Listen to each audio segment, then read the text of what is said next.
Welcome to the Jose Aliaga Show.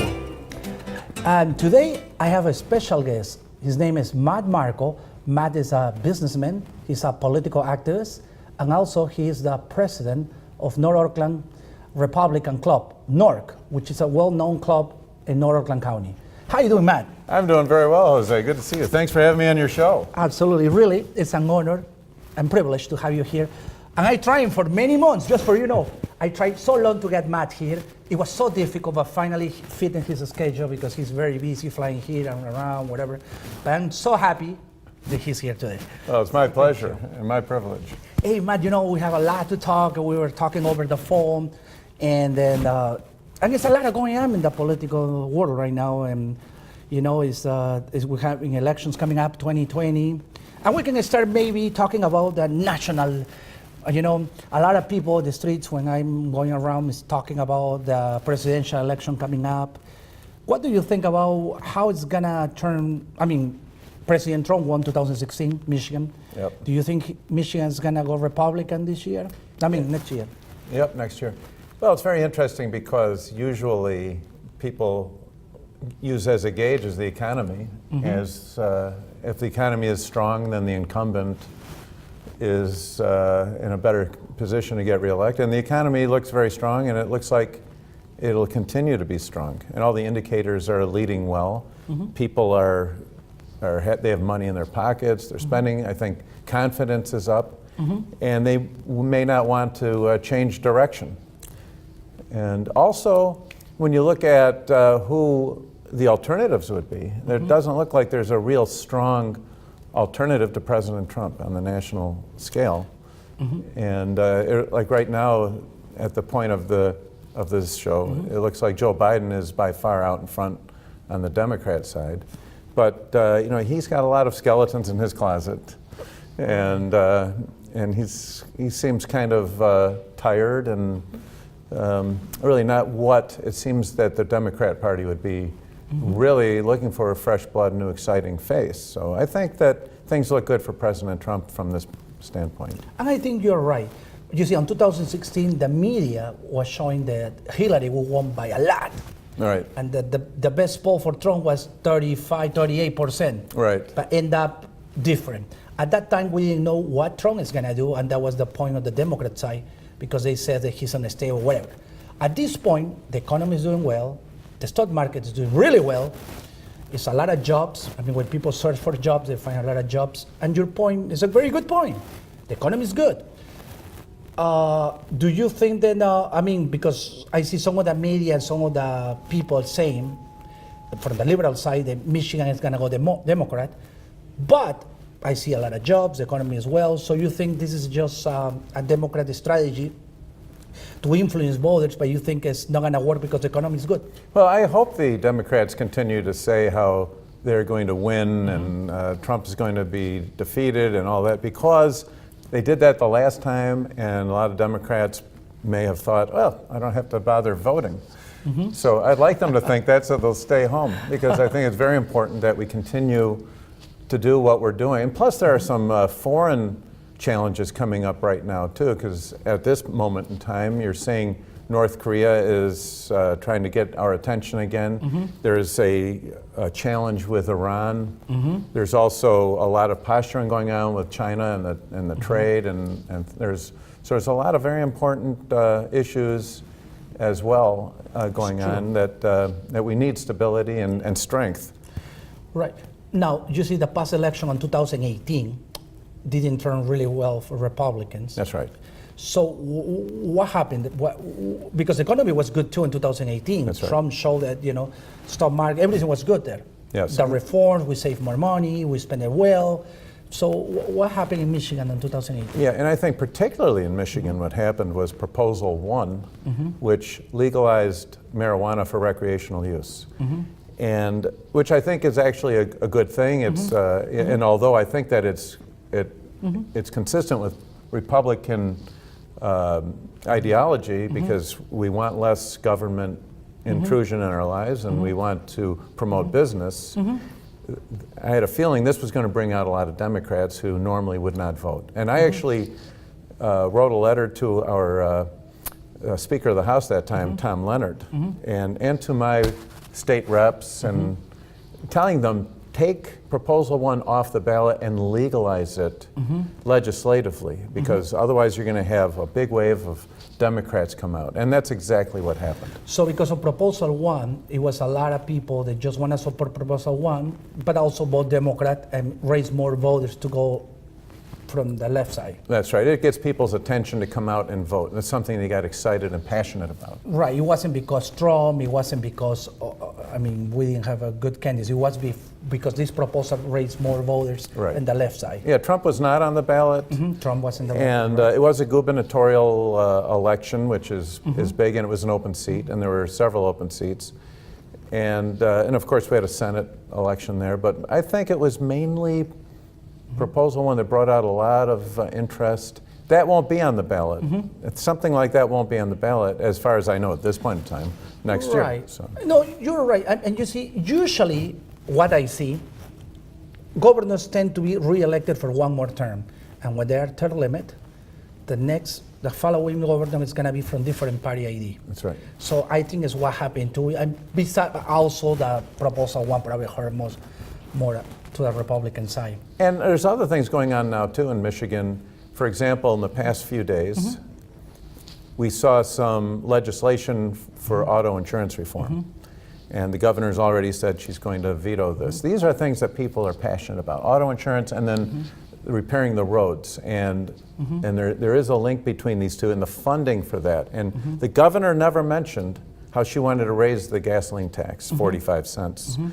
And she kept that out of the discussion during her campaign. And these are things that people are very interested in and how it's done. And I'm thinking that perhaps they might realize that maybe the Republicans have a better strategy for auto insurance reform and fixing the roads. Right. Yeah, and it's very interesting because we know in Michigan we need to fix the roads, and it's a common issue that happens every season. And that we need more solutions how to work with the budget to be able to reach. But one of the problems that I see too is what Ryan Berman was saying yesterday in a town hall. Representative Berman was saying that one of the other problems is find the workers, because there's a shortage of workers specialized in fixing the roads. Because during the season they also go and get hired in different states because they pay them more than Michigan. So there's some other issues besides the funding, is getting the workers to. But this, absolutely, we need to do something about it. And no, it's an important issue. And we have to make Michigan competitive and attractive for people to want to move here. Yeah, absolutely. And, how NORC, you're the president of NORC, North Oakland Republican Club, well-known club. Actually, you guys have also a website, right? That's right, and we'll put that up on the screen. That's cool. The website for NORC. And NORC, North Oakland Republican Club, is probably the oldest club of its type in Oakland County. And the point of NORC, the way I've tried to direct it, is it's not so much Republican, Democrat, it's really about good government and good governance. And we try to, our goal is really to inform and educate people. We bring in elected officials. It's a casual place for people to interact with them. And a lot of times NORC has been an incubator for people to get elected. And we feel that if people are well educated and informed, they'll make the right decision. So I'm always very happy when Democrats come to attend, or people that are swing voters, as well as Republicans, because I feel that they're the ones that really are activists, they're interested, they're patriots, and they want to be involved. So you're saying, and very important, you're saying Democrats coming to North Oakland Republican Club. So Democrats come, or swing voters. So how you attract Democrats to come to North? Well, basically, what I try to do is have interesting topics. We've had debates. We've debated Proposal 1 and all the proposals in the last election. And it's places that the people can come to really find out what's going on, to learn about candidates, learn about the proposals, regardless of what their political orientation is. I try to make it all very fair and informative. But just to carry on from what you were saying before, about the future of the Republican Party. I think that there are things that we can do to make the Republican Party more attractive to people that are, let's say, swing voters, or they tend to be more moderate or conservative Democrats, because the Democrat Party is doing a lot of things now that I think might disaffect or turn off some of their base, basically because it's taking a big swing towards socialism. And it's also taken a swing that looks like it's anti-Israel, anti-Semitic, and there's lots of craziness going on in the Democrat Party right now, which makes me think there's an opportunity for the Republican Party to become more attractive to those people. So I'm working on creating something now, a new caucus within the Republican Party to be more attractive to these people. And we're calling it the Red Dog Republicans. And I think we'll put up the site on the TV here called Red Dog. Do we have the site? We got it. We'll put that up. Can you tell us what the site is? www? It's reddogrep.com, and that'll be up on the screen. But basically, the idea is it's going back, stripping the Republican Party back to what it was a couple of decades ago, before it sort of went into a much more right-wing direction. To basically, it's fiscal, to focus on fiscal conservatism and smaller government and personal liberty side of it, and to leave the social issues and a lot of the things that were turning people off for swing voters, making them vote Democrat. So this is an area to attract these people, and hopefully they'll be comfortable there, and a new place where they can come if they're turned off on the Democrat Party. Right. No, just to make a quick comment about what you're saying, I was in South America just last month, and then I saw the countries like Chile, Argentina, Brazil. They experienced a lot of socialists. They didn't like it. They turned, actually, now they have a right-wing presidents. Venezuela is experiencing 100% the full socialist, communism and all that. And it's not working out for Venezuela. Everybody's leaving Venezuela. Right. So it's not working out there. I mean, when they experience the full, what socialist is awful. I mean, I understand what you're saying. And the media really is not picking up on that very well, how the United States right now, with the conservatism and fiscal responsibility, that it's more of a role model for a lot of these Latin American countries. We're not hearing that in the media. And that's why it's good that you're doing a show like this, or Fox News and other forms of information. And you're right, Venezuela is a perfect example of failed, or actually, I won't say failed socialism, of President Trump very well said it's the success of socialism and how it's a disaster. It doesn't work. Right. That's a socialism. That's right, and President Trump brought that up, I think, in the State of the Union address. So I guess it's interesting because I met somebody from Venezuela when I was in Peru, and I asked them, "It's true that you have free electricity, free water, and free gas?" He says, "Yeah, that's true." "Oh, wow, how does it work?" "Well, you got gas maybe 2 hours a day. You got electricity maybe 2 or 3 days a week. You have gas maybe 2 days a week." Exactly. Well, and that's what happens when the government takes over everything. And here, Venezuela could be one of the richest countries in the world. They got the largest oil reserves in the world. Right. And because of socialism, they completely screwed that up. When you put the government in charge of something, it's going to be screwed up. So, so I think that it's a good case study of why we need to not go towards socialism, which is the direction that the Democrat Party is going now. They want Medicare, or Medicare for all, which is socialism of the medical industry. If you want to start rationing resources and really making a mess out of our healthcare system, have the government take it over. That's I mean, really, no way. I mean, the Republican Party have the best platform about economy, job creation, free environment to business growth, and no question about it. But since you're talking about that and touch the subject, and we're talking about everything, what do you think about the proposal of Governor Whitmer, Michigan governor, they want to raise the gas tax? Well, I think it's going to be very unpopular, and it's so unpopular that she was smart enough not to mention that during the campaign. Oh, yeah, you're right. she told Bill Schuette that she's not going to raise any gas tax. That's right. And she's on record of that. Yeah. But the reality is, if we need, let's say, $2 billion more for road construction, they should take it out of other parts of the budget.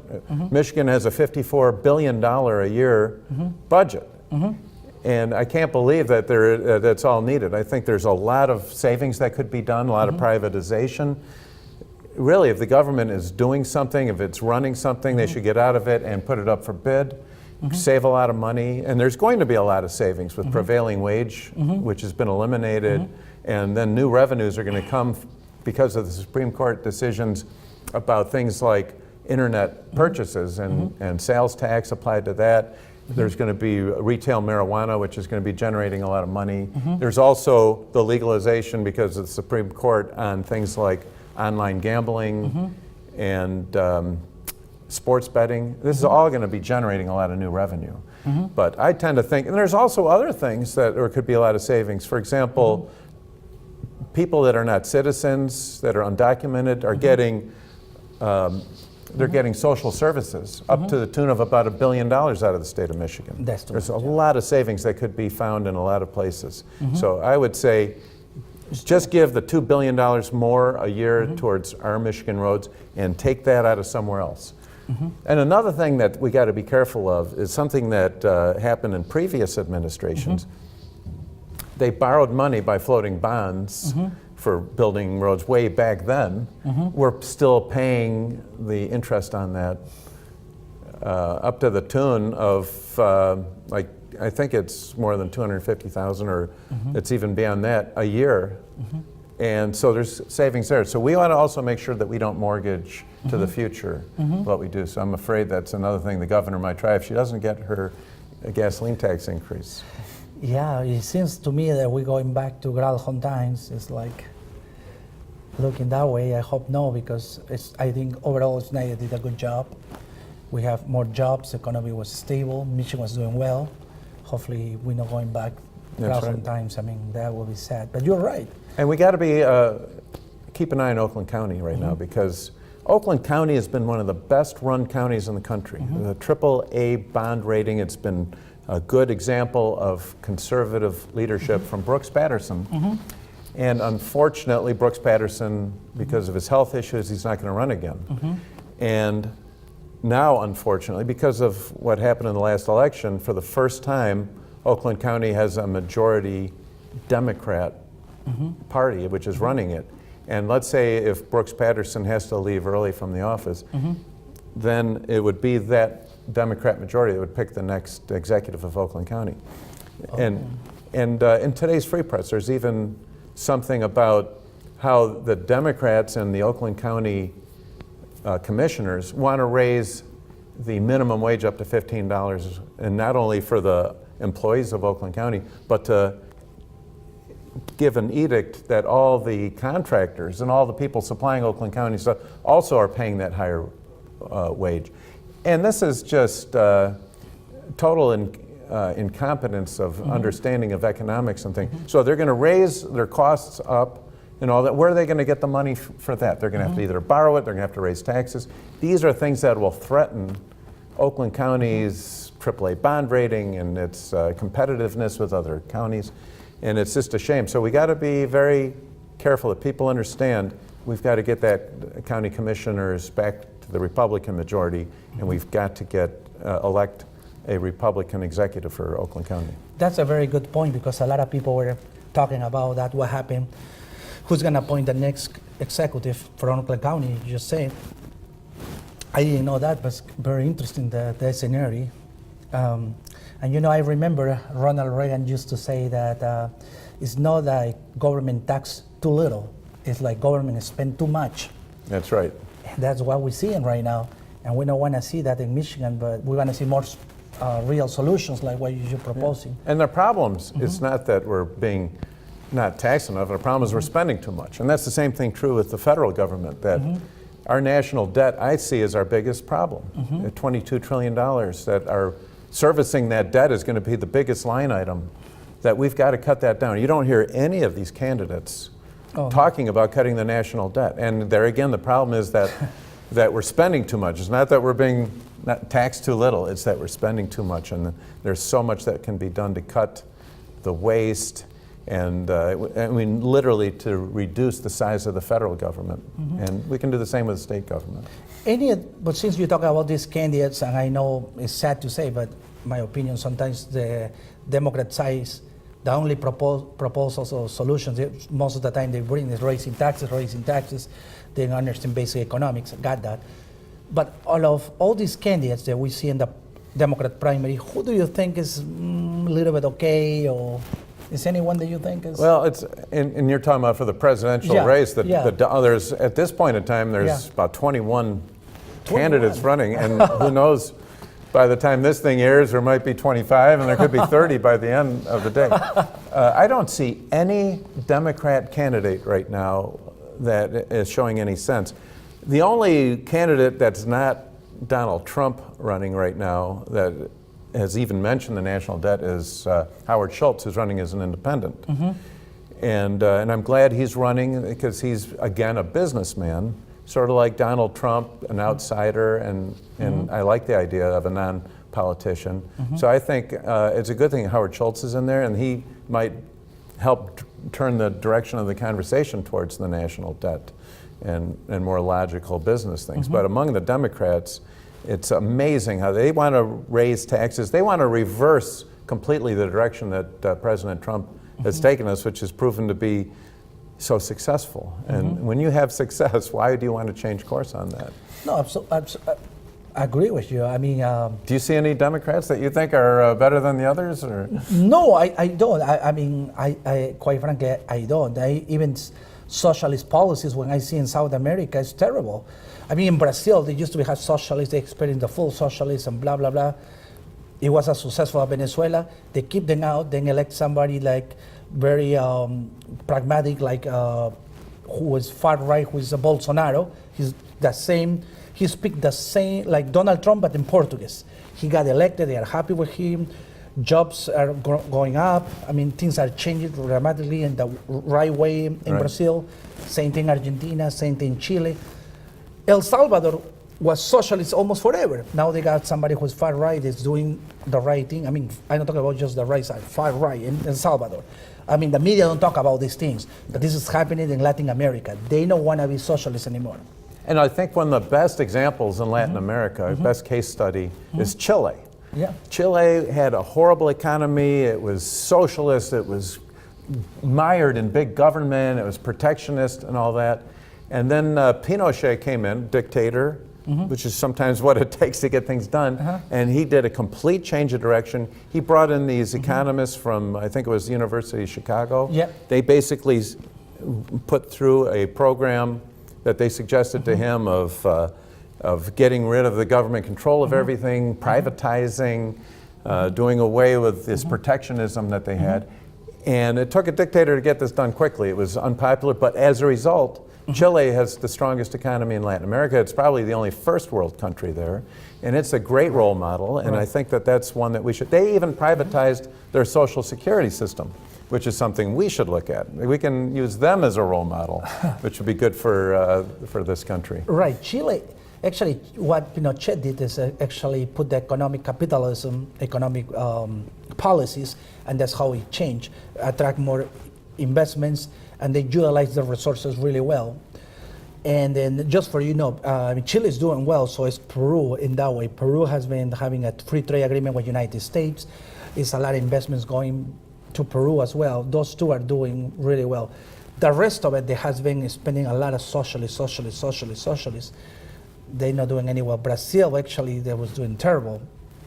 The last 6 months is trying to recover, but it's gonna take a while. Venezuela, they experience the full socialism. It's terrible. People are eating in the streets in the garbage cans because they cannot find food. There's no food in the stores.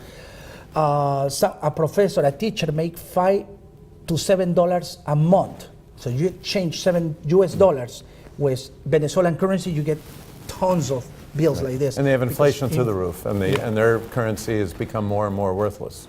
But they have free education, free healthcare, free. I mean, it says free, but you go there, you have a line of people, and you never get into the doctor. Okay, I mean, free electricity, but you get electricity maybe 2 days a week.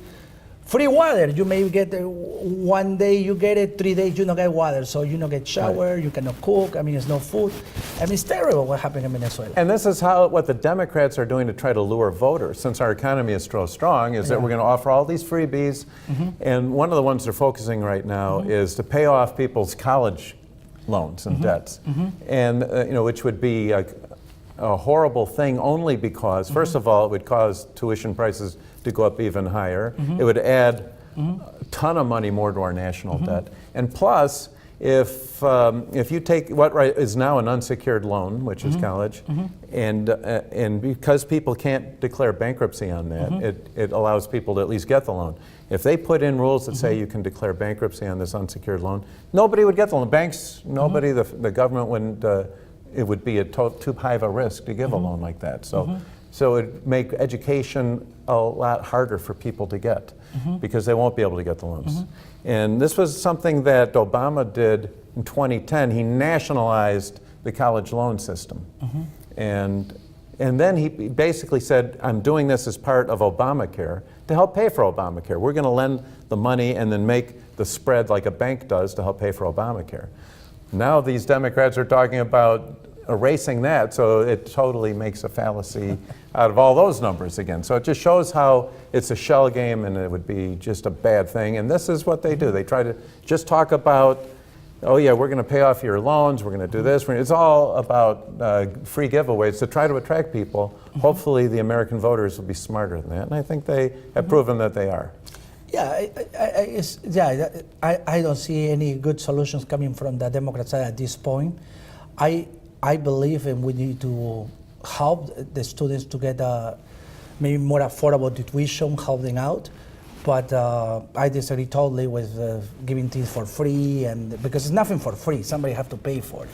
And it's not working in Venezuela, it's not working any place in the world. Right. We don't want to talk failing policies here, and we know already it's not going to work. It's a great, there's so many good case studies about where capitalism was used, even in places like China, to bolster their economy, and where socialism was applied in places like Venezuela, which destroyed it. Yeah, and it's so true. People have got to learn, and I would like to see the Republican Party be the beacon of capitalism, of good business, and common sense, and personal liberty. Yeah, it's true. So, Matt, before we finish, I want to get your, what do you think what's going to happen with Oakland County? First of all, I mean, NORC is working hard, getting people. And before I forgot, how people can enroll with NORC? Like if somebody wants to be a member of NORC, what is the first step? And what we're going to, yeah, we do have a website which is going to be put up and on the screen here, and you can find us on Facebook as well. And also we've been putting our meetings up on Facebook Live, and we're going to be showing those videos as well on our website. But yeah, get involved with NORC. The best thing to do, I think, for people in Oakland County is just to become educated and informed on what is really going on, who is running, the importance of having good conservative stewardship of the finances of Oakland County as it has in the past. You want to continue to have Oakland County to be one of the jewel counties in the nation with the AAA bond ratings. And this is what I'd recommend. This is what we do. This is what you're doing right now, informing people. And this is what we do at NORC. We want to inform and educate people. And together we can try to achieve these goals of helping people make the right choices. Absolutely. Absolutely. So can you say the website is www? Yeah, it's going to be on there right now. Let me see here. I don't want to make a mistake, so let me read it off my NORC card. It is www.norc, that's N-O-R-C, -us.org.